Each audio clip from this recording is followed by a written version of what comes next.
There are legends that refuse to die, stories that have traveled through thousands of years, from the ancient world to our modern age. Among them stands one of the greatest mysteries of all time, the lost city of Atlantis. A place described as rich beyond imagination, powerful beyond comparison, and advanced beyond belief. And yet it is said that in a single night and day of misfortune, this mighty civilization disappeared beneath the weight. But what is the truth behind this story? Was Atlantis real, or was it only a myth?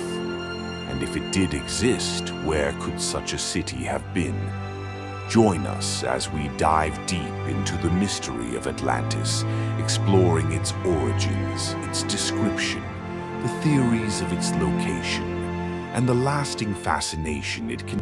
Our story begins in ancient Greece, in the 4th century BC. The philosopher Plato, one of the most influential thinkers in history, wrote about Atlantis in 2 of his works, Timaeus and Critias.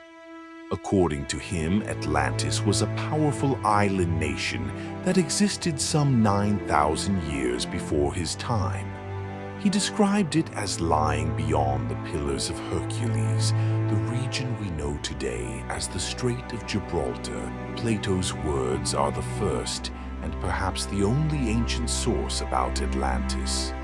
He claimed the story was passed down from Egyptian priests who told it to the Greek lawmaker Solon centuries earlier. According to this account, Atlantis was larger than Libya and Asia combined, home to a highly advanced civilization that had conquered much of Europe and Africa. But after a failed attempt to invade Athens, the Atlanteans were struck by the anger of the gods. In a single night of earthquakes and floods, the question is, was Plato describing history or creating an allegory? Some scholars believe he invented Atlantis as a moral story, a warning about the dangers of arrogance and corruption. Yet others argue that Plato may have drawn upon real events, blending myth and memory into a tale that continues to haunt us. According to Plato's description, the capital city of Atlantis was a marvel of architecture and engineering. It was built on concentric rings of land and water, connected by bridges and canals. The outer ring housed farmland and markets. The middle ring was home to temples and public buildings, and at the very center stood a great citadel dedicated to Poseidon, the god of the sea. This central temple was said to be covered in precious metals, with walls of silver and gold that shone brightly under the sun. The Atlanteans themselves were described as a noble but powerful people. They were said to possess advanced knowledge of agriculture, irrigation, and even technology that seemed beyond their time. They built vast armies and powerful navies, expanding their influence across distant lands. For centuries, they lived in harmony with their environment until greed and ambition corrupted them.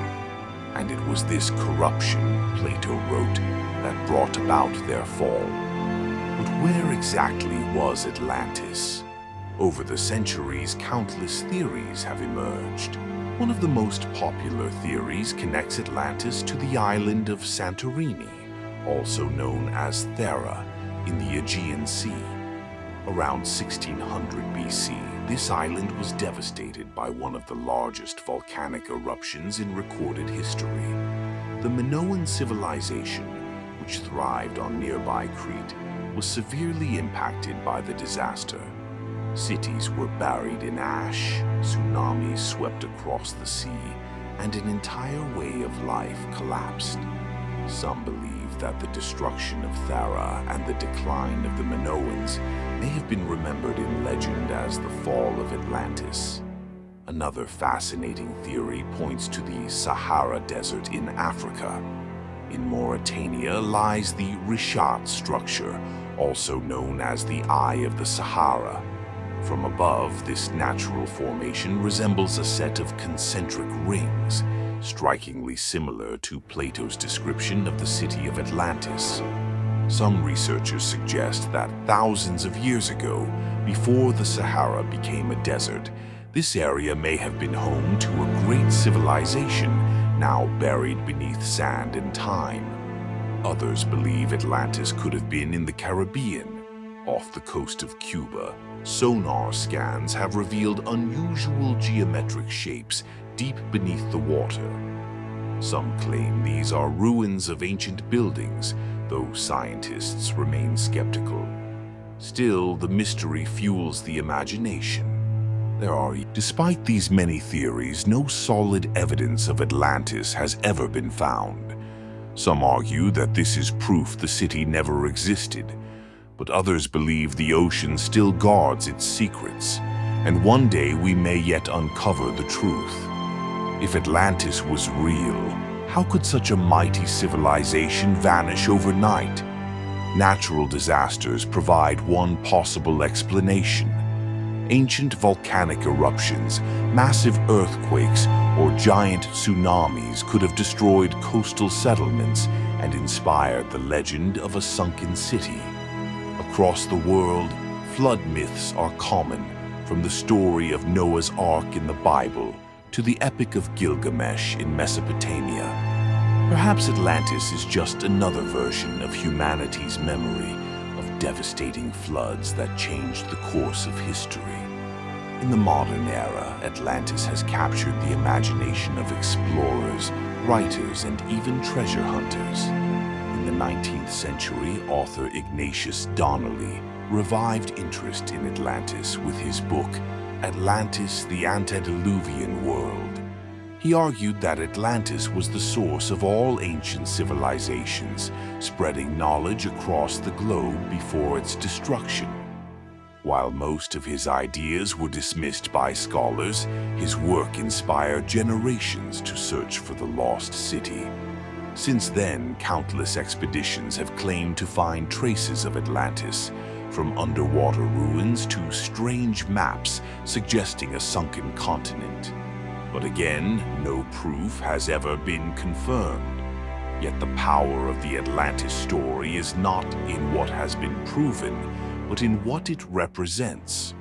Atlantis symbolizes the dream of a forgotten golden age, a time when humans may have reached heights of knowledge and power beyond what we imagine.